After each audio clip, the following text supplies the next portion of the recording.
Chino! Opa.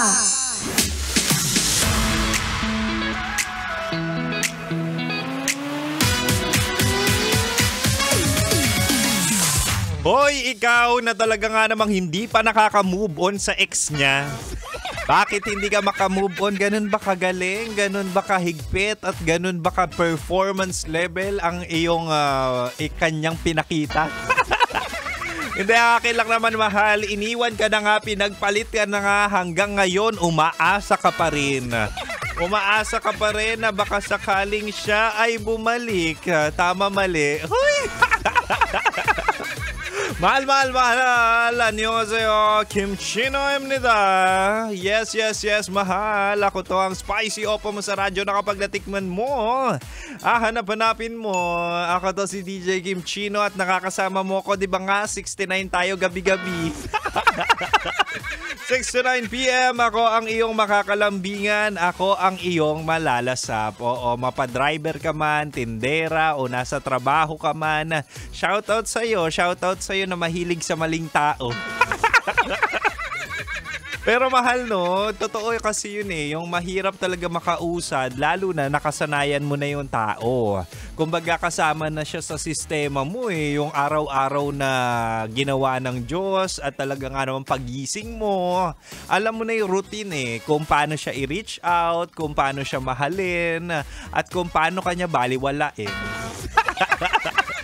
Diba? Aminin mo. Kaya marami ngayon talaga single pa rin at parang naliligaw sa kadiliman. Kaya sige, pag-usapan natin at alamin natin bakit ang hirap ngayon at ang hirap ng sitwasyon mo ngayon. Kaya naman mahal sa ating Chinitoks, usapang pag-ibig mula sa chinito ng buhay mo. Ibibigay ko ang tatlong dahilan kung bakit napakahirap mag-move on sa relasyon. Real 2 ka na tayo. O sige, umpisahan ko mahal. Una, mahirap maka-move on kasi hindi lang siya ang nawala. 'Di ba? Hindi lang yung tao yung nawala eh, kundi yung parte sa sarili mong minahal mo kapag kasama siya. Wow, ang cheesy. Pero aminin nyo mahal, kung nung kayo pa ng ex mo at kasama mo pa yung tinuturing mong mahal, no, taong mahal mo, iba yung saya, iba yung excitement, iba yung attitude mo, yung personality mo kapag kasama mo yung taong mahal mo.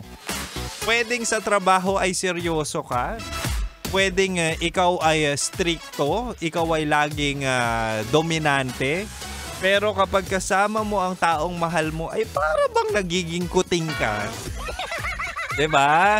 At para bang willing ka magpagapos. Oy, aminin nyo yan. Minsan, 'di ba, boss ka sa company nyo, pero kapag dating sa bahay, ikaw ay isang masunuring pusa. Yan ang mga karupukan na dinudulot ng ating pagmamahal at pag-ibig. Ayun yung sinasabi natin eh, na kapag umalis ang taong mahal mo, hindi lang yung tao yung umalis, kundi yung sarili mo or yung parte ng sarili mo kapag kasama mo sila. 'Di ba? Kaya kahit gusto mong kalimutan, parang hinahanap-hanap mo pa rin yung ikaw na masaya nung nandyan pa siya sa tabi mo.